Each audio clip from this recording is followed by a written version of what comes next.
Hello everyone, how are you doing? Welcome back to another video. Today is a very exciting day because I'm here with Brooke from Harris Tailoring and we're going to be fitting my tailored suit that we did the measurements for not too long ago. Shall we start? We should start. Great. Well, first of all, I'd just like to show you a few things.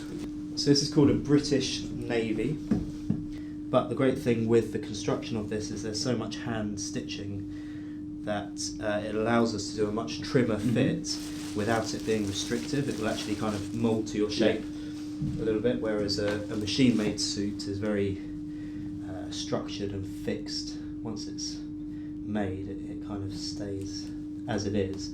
So this is a Super 100s English pure wool. So we'll start with the trousers. First of all, we're going with the belt loops on the front.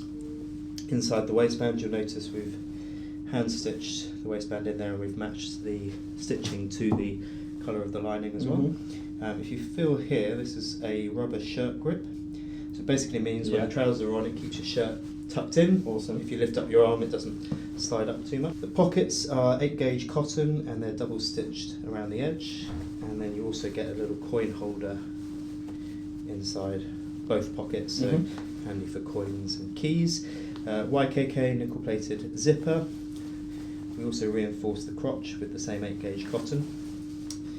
And then lastly, add a little heel guard on the bottom of the trouser just to add a bit of weight and protect the heels. Hopefully Christmas hasn't had too much of an effect. Before I take a look, how do they feel? They feel great. Yeah? Yeah. Do me a favour, just tuck your shirt in. There will be a bit of stretch in them, particularly through the thigh and the calf, but we have gone with the kind of almost skinny jean cut, really. My favourite. So if you just turn 180 to face the wall there for me. Okay, waist is good. Just take a seat as well for me, just check how they are sitting down.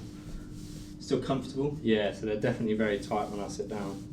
So are they tight or snug? Because if they're snug, they will kind of stretch and have a bit of give. But if you feel like they're restrictive or potentially going to get damaged, obviously we need to let them out a bit. What do you think? That's normal. Yeah. So if you look when I sit, you do get that on the seams. If it were me, I would have them slightly looser. Just because what's happening where they are tight is they're sticking to you and bunching up.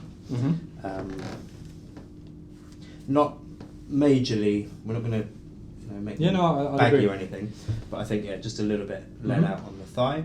Right, jacket. A couple of things with the jacket. First of all, it's hand sewn through the armhole here.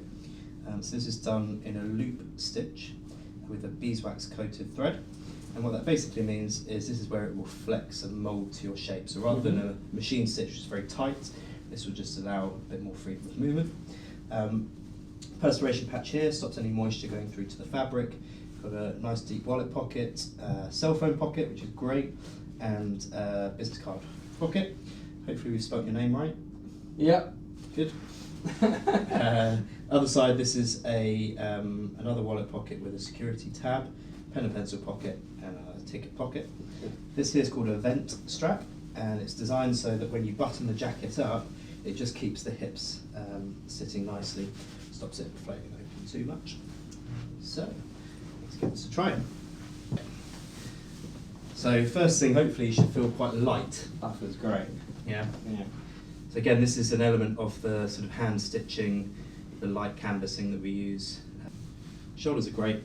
Shoulders sitting really nicely. Just turn to the side there for me.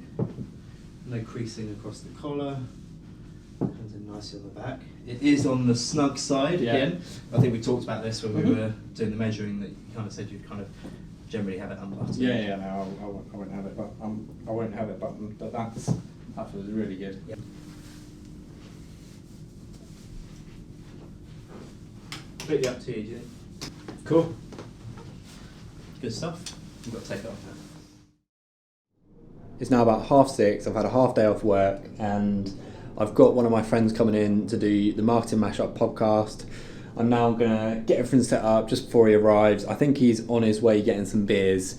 So let's get all this set up now. Microphone 1, microphone 2, Zoom H6, phone, cable 1, phone, cable to mic stand to here. Plug that in there.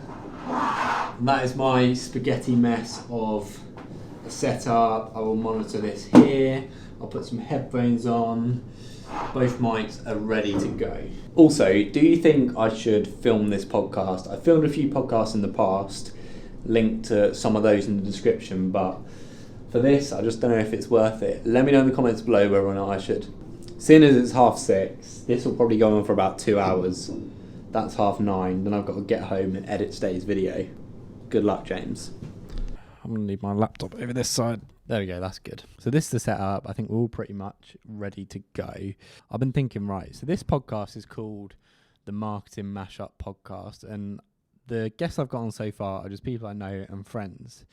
I haven't done any sort of marketing, or I haven't, ironically, I haven't made a website or any social profiles, and usually when I have a side project, when I have a brand, I will make all the sort of social profiles first. I'll make the logo, I'll then make the banner, I have Twitter. All of my side projects, I've done the same thing. But I just haven't done it for this podcast. In reality, like, this is something I see myself doing for a long time. So the question being, should I make a website for it or not? Oh, my guest is here. Let's go and get him.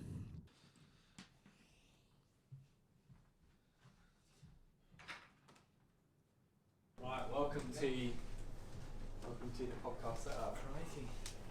Right, I've got a beer, so I need a bathroom. It's been a bit of a mission to get here. Mate, I'm just thinking, like, I nearly bought like a really excessively big crate, and I thought we won't end up recording it again. Well, we will, and it'll be a car crash. I was thinking, like, for every podcast guest, I should just get pizza in. Do you? Hello, could I get a couple of pizzas for order, please? Here we go.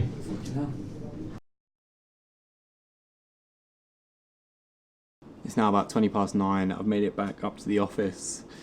That podcast was so much fun. Jack, if you're watching, thank you for coming on my podcast, mate. It was really, really, really good conversation. We got through a lot of things. That was about a 2-hour-long podcast, so plenty of editing to get through on that as well.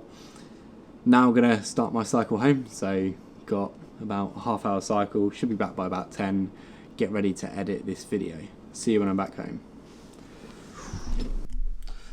Right, I've now made it back home. I've just finished the edit. That was a really, really fun edit to do, actually. I've had a really, really productive day today. Got my suit fitted, did the morning at work, just finished the podcast. The podcast was really, really good fun. I did enjoy that. Now back home. I did actually also make a start on the car video. Started to edit that. And I'm thinking it's actually likely to be the weekend that's going to get up, because there's actually so much footage. I ended up shooting about 40 minutes of me talking and then another hour or so of B-roll and shots. So I'm not going to rush it. I've been spending loads of time doing all this other stuff. So this weekend is my deadline for that video. It'll be worth the wait, I promise you. So make sure you stay tuned for that. If you did enjoy today's video, make sure you give it a like, subscribe. I'll leave the link for the Marketing Mashup podcast in the description if you're interested of going and listening to that. Thank you, and I will see you tomorrow.